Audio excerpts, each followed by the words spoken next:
unabii, vivuli, mifano ilikuwa na muhusu katika kitabu cha 5. Bwana asifiwe. Haleluya. Na katika mafundisho yake alitaka hilo lieleweke kwa wazi na watu wote, ya kwamba hakuja duniani kukanusha kile ambacho Mungu alikuwa amekisema, bali kama Mungu mwana ambaye yupo chini ya mapenzi ya Baba, amekuja kuyafanya mapenzi ya Baba yake aliyempeleka. Wakati nje ya Kristo kuna faraka, katika Kristo kuna amani ya kweli. Nje na Kristo kuna ahadi ambazo zinatungiwa uongo kama vile zilitukia, lakini katika ndani ya Kristo, yeye ndiyo hiyo kweli au thabiti wa kile ambacho Mungu alikisema. Katika Kristo naweza nikasema Mungu ametimiza. Why? Ya yote ambayo yalisemwa, yalizungumzwa, amekuwa vile vile kama ambavyo Baba alitaka. Nina wokovu kwa kweli, ni sadaka ya wokovu wangu. Nina amani na Mungu kwa kuwa yeye ndiye sababu ya that peace. Kwa tafsiri nyingine kwamba nikimtafsiri kama sadaka, manake Kristo ndiye sadaka kuteketezwa, ambaye alijitoa kikamilifu kuyafanya mapenzi ya Baba. Alikuwa na total obedience, total commitment katika kile ambacho Baba amekitaka. Then also Kristo ni sadaka nafaka,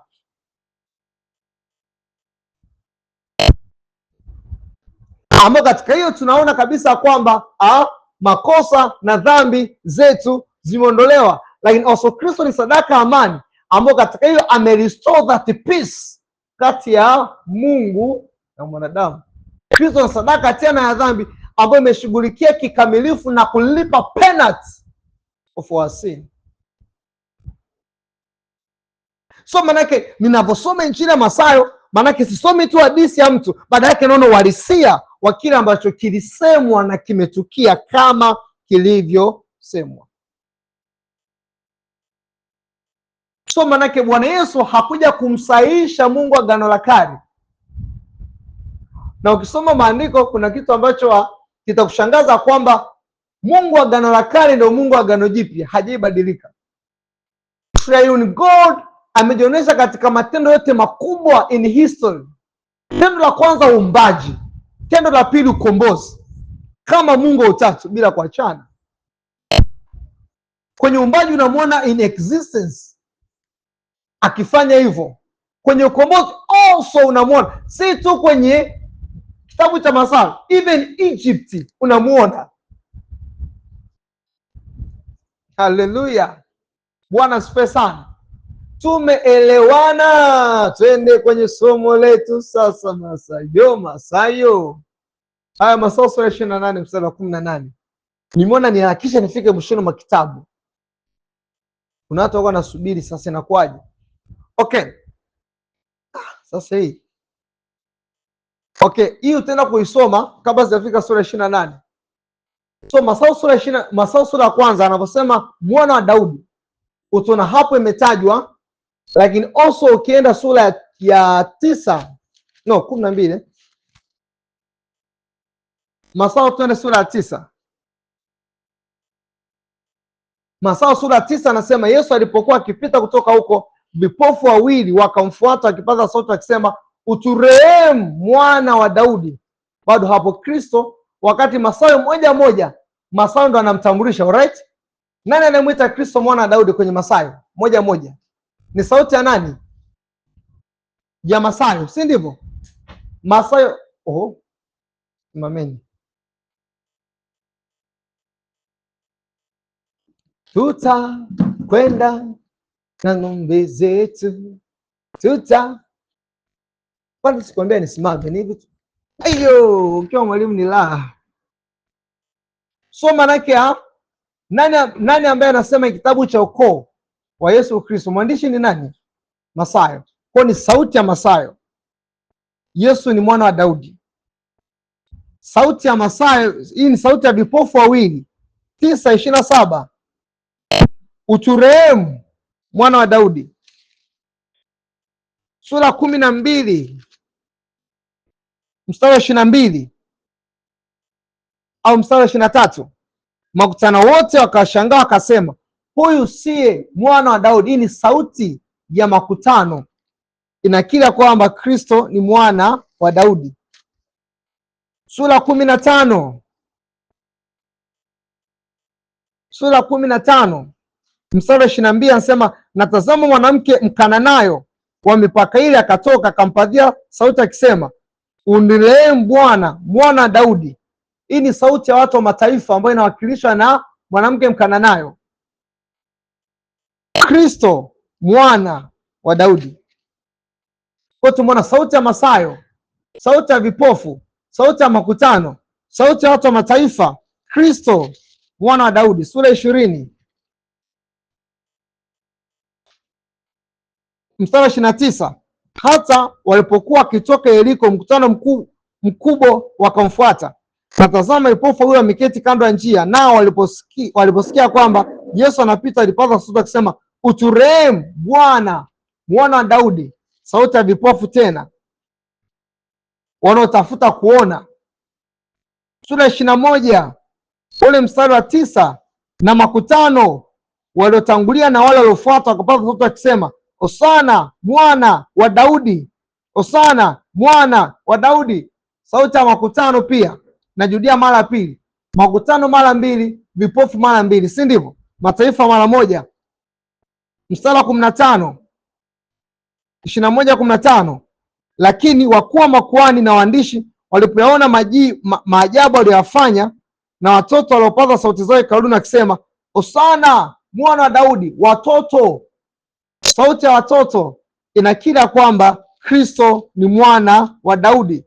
Sura 22 mstari wa 45, 22:45, basi no 22 mstari wa 41, na Mafarisayo walipokusanyika, Yesu aliuliza akisema, waonaje katika habari za Kristo? Ni mwana wa nani? Wakamwambia, ni wa Daudi. Ni sauti ya maprofesa katika theolojia. Wanatheolojia wa zamani hizo bado wanaukiri ule Kristo mwana wa Daudi, Kristo mfalme. Also, haya ni maeneo ambayo ametumia msamiati kubeba maana eneo lingine. Tusema Kristo mwana wa Daudi, maana yake Kristo ni mfalme, si ndivyo? Amelitimiza agano ambalo Mungu alifanya kwa Daudi, right? Tuangalie sauti ambayo inasema kwa uwazi. Twende kitabu cha Mathayo sura ya 2. Mathayo sura ya 2. Mathayo sura ya 2 mstari wa pili na ndio mstari wa kwanza. Yesu alipozaliwa katika Bethlehemu Yahudi zamani za mfalme Herode, tazama mamajusi wa mashariki walifika Yerusalemu akisema, yuko wapi aliyezaliwa mfalme wa Wayahudi? Sauti ya watu wa mataifa, wakati anaitwa moja kwa moja mfalme wa Wayahudi, mfalme wa Wayahudi. Twende kitabu cha Mathayo sura 21 tena, Mathayo 21, Mathayo 21 ule mstari wa 5 anasema, mwambie binti Sayuni, tazama mfalme wako anakuja kwako, mpole, naye amepanda punda na mwana punda, mtoto wa punda. Maanake Kristo hapa anaitwa mfalme wa Sayuni. Sura 2 mfalme wa Yahudi, sura 21 mfalme wa Sayuni. Then tuangalie akiwa anateswa, akiwa mbele ya Pilato, sura 26, sura 27.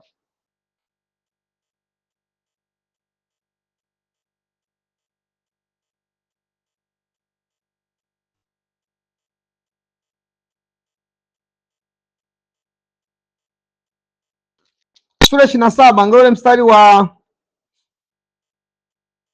11 anasema, na Yesu akasimama mbele ya liwali akamuuliza akasema, wewe ndiye mfalme wa Wayahudi?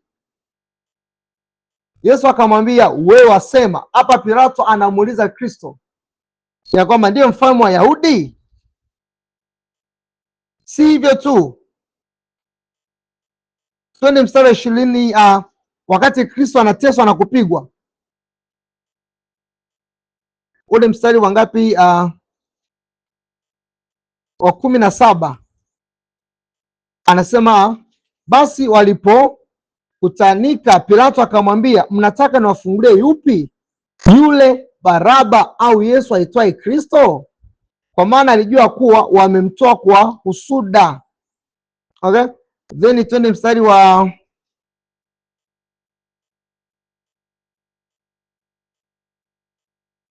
27. Ndipo askari waliwali wakamchukua Yesu ndani ya praetorio, wakamkusanyikia kikosi kizima, wakamvua nguo, wakamvika vazi jekundu, wakasokota taji ya miba, wakaiweka juu ya kichwa chake, na mwanzi katika mkono wake wa kuume. Wakapiga magoti mbele yake, wakamdhihaki wakisema, salamu, mfalme wa Wayahudi. Katika dhiaka, lakini bado wanamrecognize kama mfalme wa Wayahudi. Taji ya miba, vazi jekundu la kifalme, fimbo ya kifalme ambayo ni mwanzi. Katika namna dhiaka, lakini also wanacognize kwamba mfalme wa Wayahudi.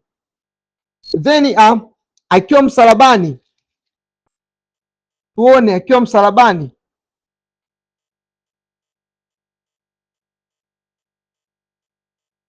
ule msalaba 42,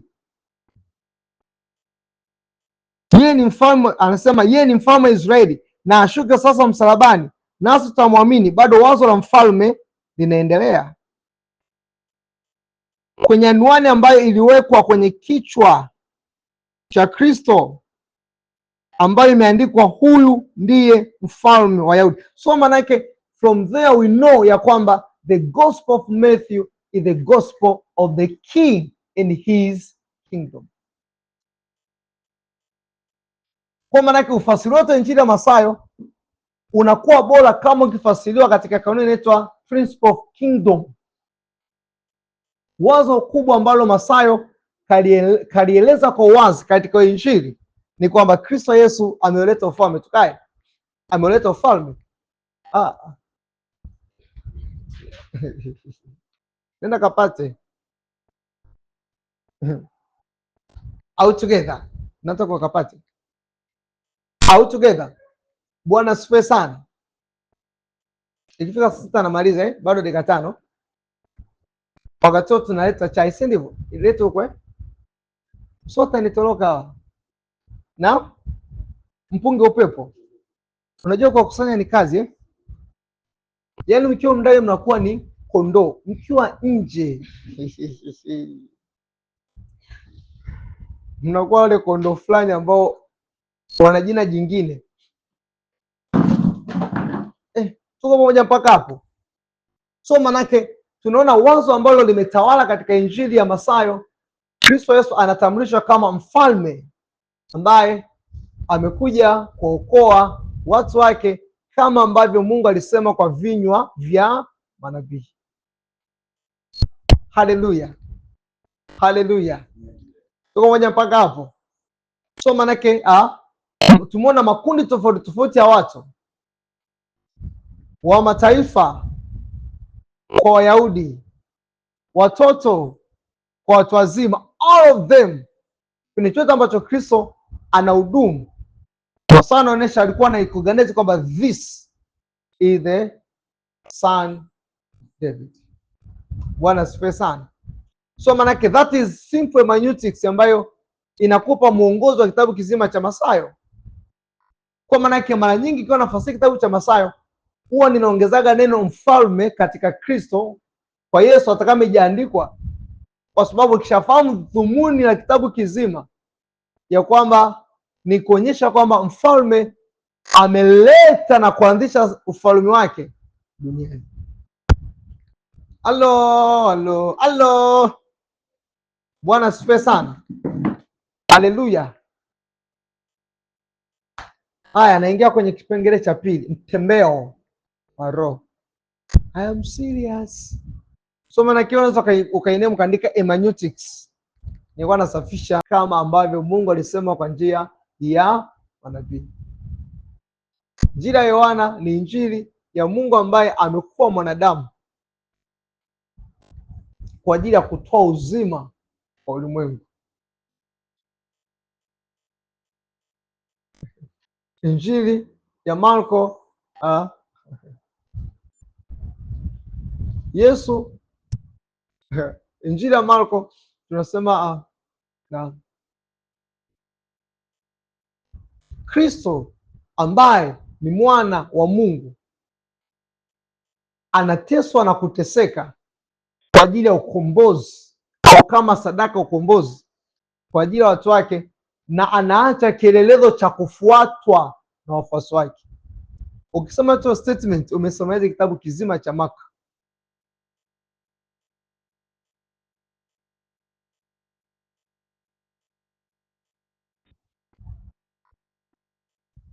Kristo ambaye ni mwana wa Mungu anateswa au anakubali kuteswa kama sadaka ukombozi kwa ajili ya watu wake, na anaacha kielelezo cha kufuatwa na wafuasi wake.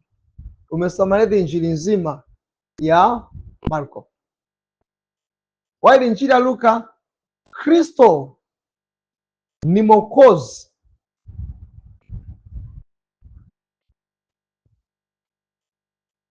wa mataifa kama vile kwa Wayahudi. Ukisema hivyo umesoma injili nzima ya Luka. Kwa manake injili ya Mathayo, Jesus is a king. Injili ya Marko, Jesus is a servant son of God, au suffering servant who is the son of God. Injili ya Luka, Jesus is the savior. Injili ya Yohana, Jesus is God himself. Jesus is a king. Jesus is suffering servant. Suffering servant of the Lord, suffering servant who is the son of God. Jesus is the savior. Jesus is God. Au naweza kusema King Messiah, Jesus is a king. Marko, Jesus is a servant of God. Luka, Jesus is the savior. Yohana, Jesus is. Hiyo ndo picha ambayo unaiona imechorwa kwenye those chapters. So wainjili watatu wenyewe wanaongea mambo yanayofanana, ya kwamba wengi wanazungumza kwamba amekuja kuokoa, ndio maana tunaita synoptic gospels. Lakini yeye Yohana anasema no, kabla kuja alikuwapo tangia mwanzo kama Mungu mwenye asili kamili ya kiungu wa milele, mwenye sifa zote za kiungu, anaanza kutokea hapo. Yaani most of them wanapatana kwamba kabla ya kuanza kwake huduma alitanguliwa na mtangulizi wake ambaye ni Elia, Yohana Mbatizaji.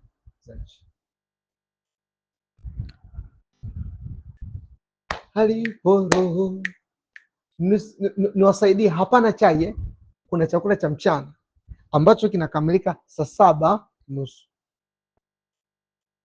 Nimepewa taarifa kwa tena na lisali moja la kuendelea kushusha nondo saa 1:30 angalau kuandaa kisaikolojia.